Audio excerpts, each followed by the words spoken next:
Excerpts from Chapter 6. Prince Madon, From the Darkness Steals the Light. Book 1 of the Elim Chronicles. Wicked words chatter from the mouths of serrated teeth. The Umbal await their coming feast, concealed in the depths of the darkest shadows.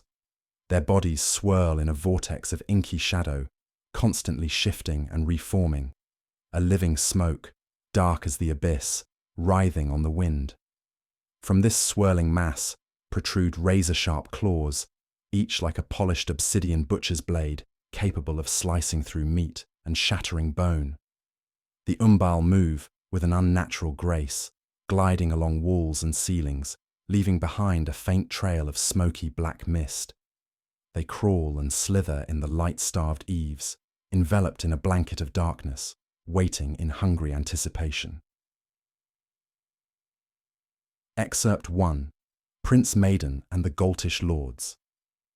Prince Madon locks his intense gaze on the assembled Galtish lords. He stares down at the long table bathed in golden candlelight in the centre of Castle Galt's great hall.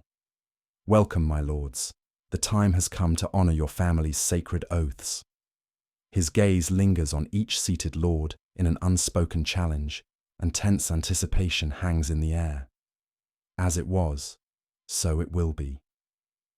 A chorus of approval from the seated lords echoes around the great hall. Prince Madon takes a slow sip of wine, then licks his lips and sets the honed wine before him. We have served the Thielians for too long, my lords, forgetting our own great heritage.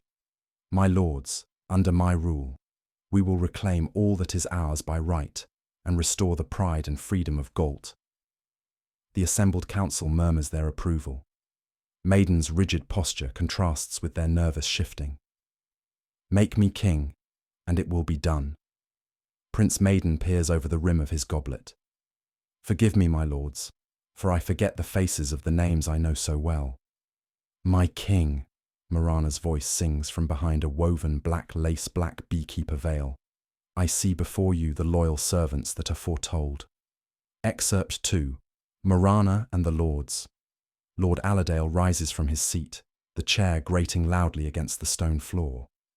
He executes a deep bow to Prince Madon, then rests his hands on his well-fed gut. Allerdale is yours, my king. Madon returns the lord's humble bow with a stony-faced nod. Lord Allerdale, the Queen has spoken highly of your unwavering loyalty. It is your ancestral right, my king, Lord Allerdale growls, his voice gruff as he tugs on his ginger-grey beard.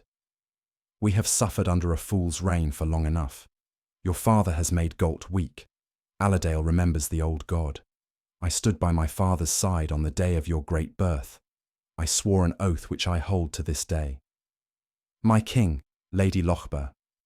A disgruntled muttering buzzes throughout the hall as Lady Lochber stands, a tall figure crowned by uncut auburn hair that cascades freely to her waist. She wears the forest green robes of a lord. My king, I stand here in Lord Lochber's stead, she proclaims in a broad eastern accent. I support your claim. Lochber is yours. No woman can represent her lord's will and wishes, Lord Gosen splutters, astonished. Silence. Madon's voice cuts through the rumbling discord like a vicious blade. Tell me, Lady Lochber, where is the Lord of Lochber? Madon smirks with raised eyebrows, amused at the gathered lord's discomfort. Dead. Lady Lochber shrugs nonchalantly, mischief dancing in her bold eyes. The old cunt choked on a chicken bone. Lord Luglow rises with a low bow. My father supported your claim, and it was his dying wish to see you on your rightful throne. My king, the Luglow forges are in dire need of repair. Your people toil day and night. The death toll rises every cycle. The young lord's copper hair glistens in the tranquil candlelight as his words flow like a raging tide. We are but a shadow of my ancestors' great land. Morana's voice rises like steam from a simmering pot. Lord Stenness. My king. Lord Stenness's gruff Galtish voice roars from his throat. We miners ain't weak like the Luglow lot, he proclaims, glancing down at the young lord. Nor are we like those soft cocks in Lochber, he winks at Lady Lochber.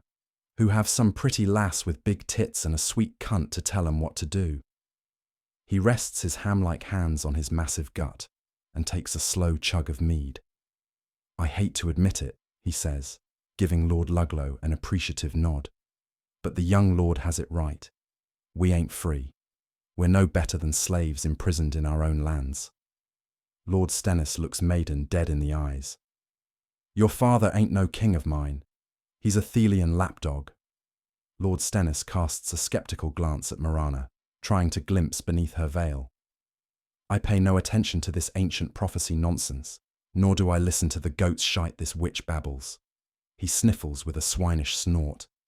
I've got over 20,000 men with hammers, shovels and axes. I reckon they'll be handy with a blade too. Excerpt 3. Fealty and Wrath. What do you ask of me, nephew? Lord Gosen does not rise. Uncle. Madon stands imposing and spreads his hands on the table. Do your duty and serve Galt. Duty. Lord Gosen chews the word around his mouth. You ask me to forsake my brother, your father. You call this duty? His words spit with contempt from behind his bushy ginger beard. A dark shadow descends on the great hall as Madon's sadistic eyes smoulder. Uncle, you command the armies of Galt, 10,000 men with the duty of serving the king. There are 10,000 soldiers who sit idle behind your walls. You have witnessed the fealty of the accession lords. You would be wise to serve me. Serve you? Lord Gosen rises to his feet in defiance. You sit in your father's seat, yet you are no king of mine. Your father kept you caged for a reason.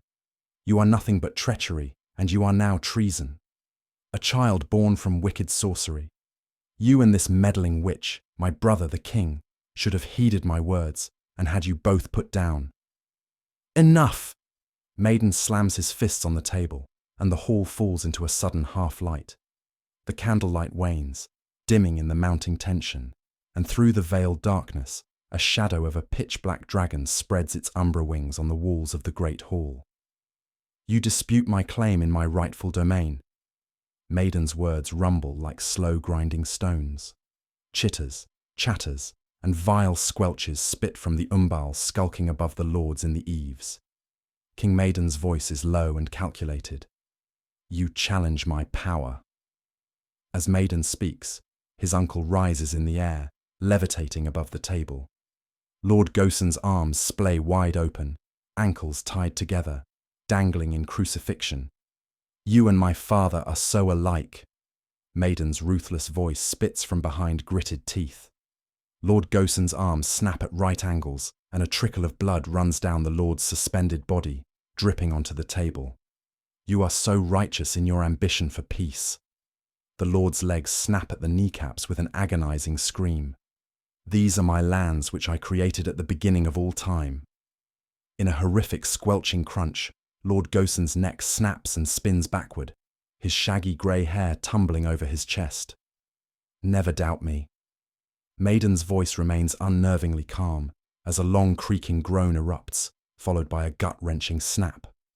Lord Gosen's torso breaks, spinning in the opposite direction and showering the table with a fine spray of blood from protruding bones. Feck me, the whisper rolls from the lips of stunned Lord Stenness.